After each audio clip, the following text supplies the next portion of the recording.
ನಮಸ್ಕಾರ ಸ್ನೇಹಿತರೆ, ಮತ್ತೊಮ್ಮೆ ಸ್ವಾಗತ ನಮ್ಮ ಚಾನಲ್ಗೆ. ನಮ್ಮ ದೇಹದಲ್ಲಿ ಅತಿ ಕಠಿಣ ಮತ್ತು ಅದ್ಭುತ ಅಂಗ ಯಾವುದು ಗೊತ್ತಾ? ಅದು ನಮ್ಮ ಮೆದುಳು. ಈ ಚಿಕ್ಕದಾದ ಅಂಗವು ಏನು ಮಾಡುತ್ತೆ ಗೊತ್ತಾ? ಇವತ್ತು ನಾವು ಮಾನವ ಮೆದುಳಿನ 10 ಅಚ್ಚರಿ ಹುಟ್ಟಿಸುವ ರಹಸ್ಯಗಳ ಬಗ್ಗೆ ತಿಳಿಯೋಣ. ಮೊದಲನೇ ರಹಸ್ಯ, ಮೆದುಳಿನ ತೂಕ. ಮಾನವನ ಮೆದುಳು ಕೇವಲ 1.4 ಕಿಲೋ ತೂಕದಷ್ಟೇ ಇರುತ್ತದೆ. ಆದರೆ ಅದು ನಮ್ಮ ದೇಹದ ಶಕ್ತಿಯ 20% ಬಳಸುತ್ತದೆ. ಎರಡನೇ ರಹಸ್ಯ, ನರವ್ಯೂಹಗಳ ಸಂಖ್ಯೆ. ನಮ್ಮ ಮೆದುಳಿನಲ್ಲಿ ಸುಮಾರು 86 ಬಿಲಿಯನ್ ನ್ಯೂರಾನ್ಸ್ ಇರುತ್ತವೆ. ಪ್ರತಿಯೊಂದು ನ್ಯೂರಾನ್ ಸಾವಿರಾರು ಸಂಪರ್ಕಗಳನ್ನು ಮಾಡುತ್ತದೆ. ಮೂರನೇ ರಹಸ್ಯ, ಮೆದುಳಿನ ವೇಗ.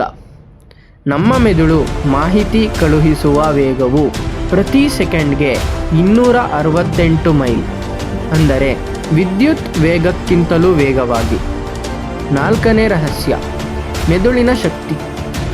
ನಮ್ಮ ಮೆದುಳು ಸುಮಾರು 20 ವಾಟ್ ವಿದ್ಯುತ್ ಉತ್ಪಾದಿಸುತ್ತದೆ.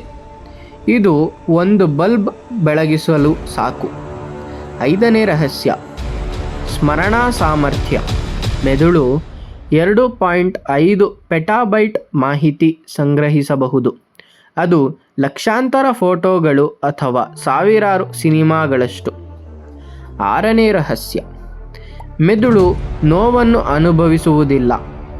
ಮೆದುಳಿನಲ್ಲಿ ಪೇನ್ ರಿಸೆಪ್ಟರ್ಗಳಿಲ್ಲ. ಶಸ್ತ್ರಚಿಕಿತ್ಸೆ ವೇಳೆ ಮೆದುಳನ್ನು ಮುಟ್ಟಿದರೂ ನೋವು ಆಗುವುದಿಲ್ಲ. ಏಳನೇ ರಹಸ್ಯ, ನಿದ್ರೆಯ ವೇಳೆ ಮೆದುಳಿನ ಚಟುವಟಿಕೆ. ನಾವು ನಿದ್ರಿಸುವಾಗ, ವಿಶೇಷವಾಗಿ ಕನಸು ಕಾಣುವಾಗ ಮೆದುಳು ಬಹಳ ಆಕ್ಟಿವ್ ಆಗಿರುತ್ತದೆ. ಎಂಟನೇ ರಹಸ್ಯ, ಮೆದುಳಿನ ಮರುನಿರ್ಮಾಣ. ನಾವು ಕಲಿಯುವ ಪ್ರತಿಯೊಂದು ಹೊಸ ವಿಷಯಕ್ಕೆ ಮೆದುಳು ಹೊಸ ಸಂಪರ್ಕಗಳನ್ನು ನಿರ್ಮಿಸುತ್ತದೆ. ಇದನ್ನು ನ್ಯೂರೋಪ್ಲಾಸ್ಟಿಸಿಟಿ ಅನ್ನುತ್ತಾರೆ. ಒಂಬತ್ತನೇ ರಹಸ್ಯ, ಆಮ್ಲಜನಕದ ಅವಶ್ಯಕತೆ. ಮೆದುಳು ದೇಹದ ಒಟ್ಟು ಆಮ್ಲಜನಕದ 20% ಬಳಸುತ್ತದೆ. ಆದ್ದರಿಂದ ಉಸಿರಾಟ ಅತ್ಯಗತ್ಯ. ಹತ್ತನೇ ರಹಸ್ಯ, ಭಾವನೆಗಳ ಕೇಂದ್ರ. ನಮ್ಮ ಸಂತೋಷ, ದುಃಖ, ಭಯ ಎಲ್ಲವೂ ಮೆದುಳಿನಲ್ಲೇ ಉಂಟಾಗುತ್ತದೆ. ಅದಕ್ಕಾಗಿ ಮನಸ್ಸು ನಿಯಂತ್ರಿಸೋದು ಕಷ್ಟ. ಸ್ನೇಹಿತರೆ, ಈ ಮೆದುಳಿನ ವಿಷಯಗಳಲ್ಲಿ ಯಾವುದು ನಿಮಗೆ ಶಾಕ್ ಕೊಟ್ಟಿತು? ಕಮೆಂಟ್ ಮಾಡಿ ತಿಳಿಸಿ. ಇನ್ನಷ್ಟು ಇಂತಹ ಮಾಹಿತಿಗೆ ನಮ್ಮ ಚಾನಲನ್ನು ಸಬ್ಸ್ಕ್ರೈಬ್ ಮಾಡೋದು ಮರೆಯಬೇಡಿ. ಮತ್ತೆ ಸಿಗೋಣ. ಧನ್ಯವಾದಗಳು.